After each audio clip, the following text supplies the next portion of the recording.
Here, let me carry you around. I gotta take care of this tripod.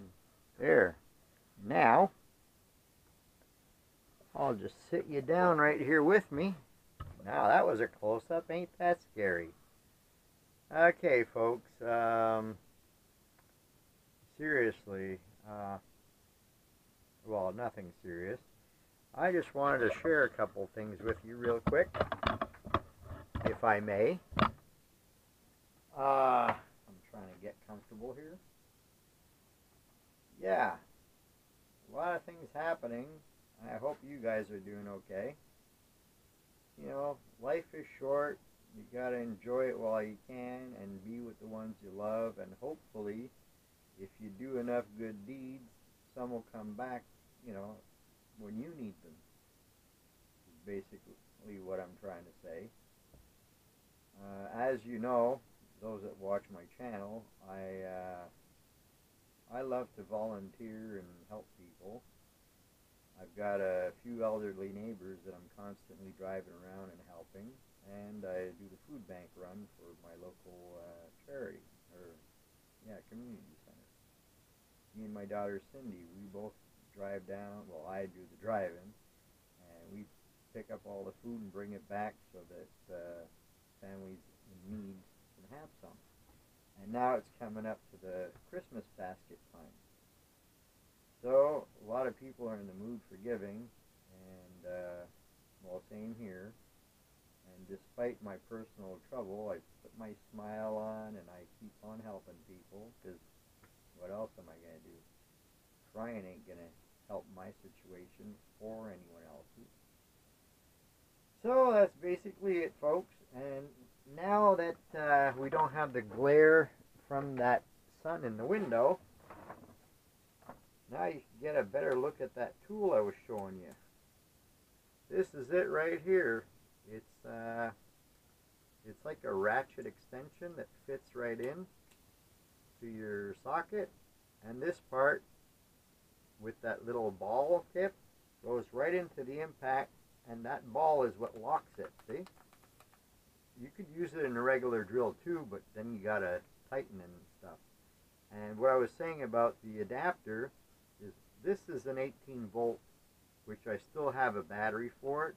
And when it came time, because I always like to have spare batteries, when it came time to buying another battery, I thought, wait a minute, I just bought a battery-powered DeWalt angle grinder that runs on 20 volts. So why would I buy 18-volt battery just for this when I need the 20 for the other one? So I bought extra 20 volts, and I bought this adapter here that fits just like the 18, and you slap your 20 right in there. See? There you go. And because it is 20, and this is the 5 milliamp, like I said at the beginning of the video, because you could get the 1.5 milliamp, which has a life of maybe an hour, and on certain tools won't run long. Like I have a reciprocating saw right here, which is also a 18 volt DeWalt job. And pull it out and show it to you. So as you can see, it also fits the 18 volt deal. But this takes a lot of power. So when you're running, you know, a little 1.5 milliamp or even 3 milliamp, it doesn't give you very long life. So with a 5 milliamp 20 volt deal, now I could probably cut down a damn tree with this. And it's even faster. With the 18 volt, it just, you know, now it's really got power. So that's it, friends. If you're gonna buy tools, be wise and think about the future like I did. If I would have bought 18 volt for this and my little impact, I still would have had to buy extra batteries for the other thing, which is ridiculous. Why have two types of batteries when you could just have the one. And this little adapter, which is a miracle, I think. Whoever came up with this idea deserves a medal.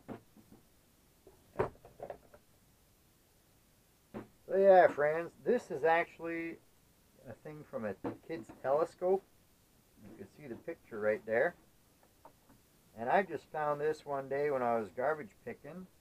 And I said, wait a minute. That looks like it could fit something that I got. And it did. I just have to be careful how I set it in here, or it won't close. Because I can't remember how it was. Was it this way? Yeah, it might have been. Okay. Or no. Hang on. Might have been the other direction.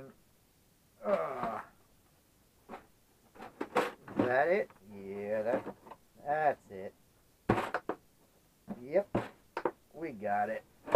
So it basically sits here collecting dust until I need it again. The last time I used it was for quite a big job, actually.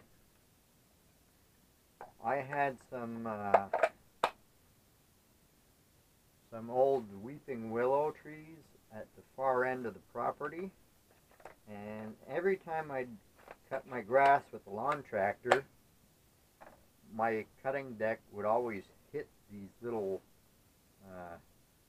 pieces of trunk sticking out, because it was like a bunch of small willows together with little trunks this size, and I cut it as close to the ground as I could, but with the frost over, a couple years, instead of rotting and breaking, they just come up harder and harder with the roots and everything. So I didn't want to put one of my chainsaws through there, because the sand from the dirt will get into your guide bar and just wreak havoc and dull your chain like hell. So I thought, well, reciprocating saw.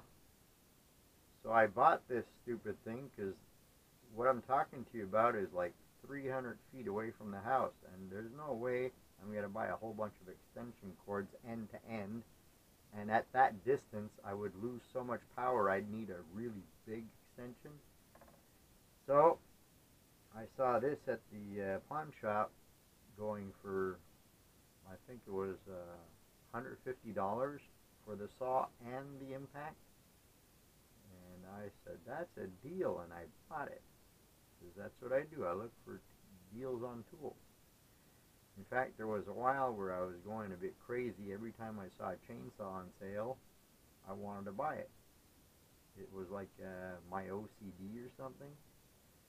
And I calmed myself down, because I realized I don't do that much tree cutting. I do some, but I mean, right now I own 12 saws, chainsaws.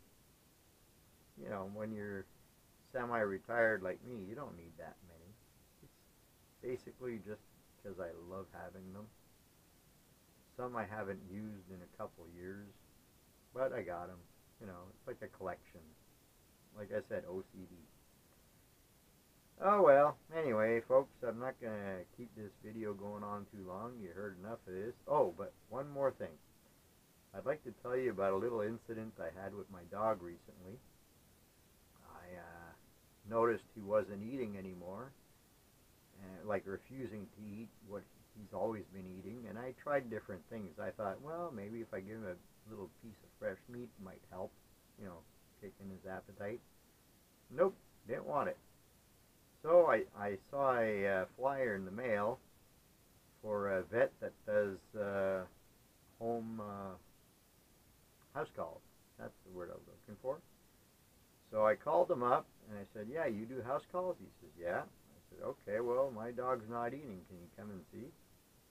So he shows up, and he had his great big black bag, full of doctorish type of stuff.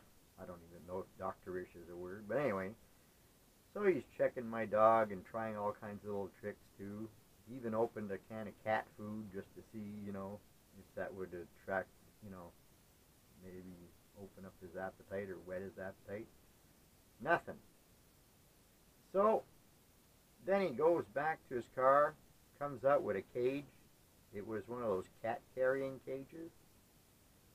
And what does he do? I was like, no, you're not. My dog wants to kill animals. Well, he pulled out this cat, and to my surprise, the dog didn't even do nothing. And he's holding the cat by the back of the neck like this, and he's holding the cat, and he's going like this in front of my dog, back and forth. I thought, what the hell? Is this like a voodoo doctor? Anyway, after he did all his stuff with the dog, he goes back to his car, and he comes back, and he goes, here's my bill. And I look at it, and I'm like, what? $300? What the heck? What's this? So he says, well, he says, it's $50 for examining the dog and $50 for travel expenses. And I said, okay, and what's the other $200 for? He says, oh, that's for the CAT scan. Yeah, I knew it's a corny one. Even my daughter went, oh, Dad. But, hey, I wanted to share that with you guys. So anyway, folks, I hope you enjoyed it as much as I enjoyed telling it. And once again, please subscribe if you didn't. And as Marty from Steel Scrap Kingdom says, ring that bell if you want to be notified of any more of my videos. And tell all your friends, please. And comment, please. I really would like to hear your comments. Alright, thanks a lot, folks. Bye for now.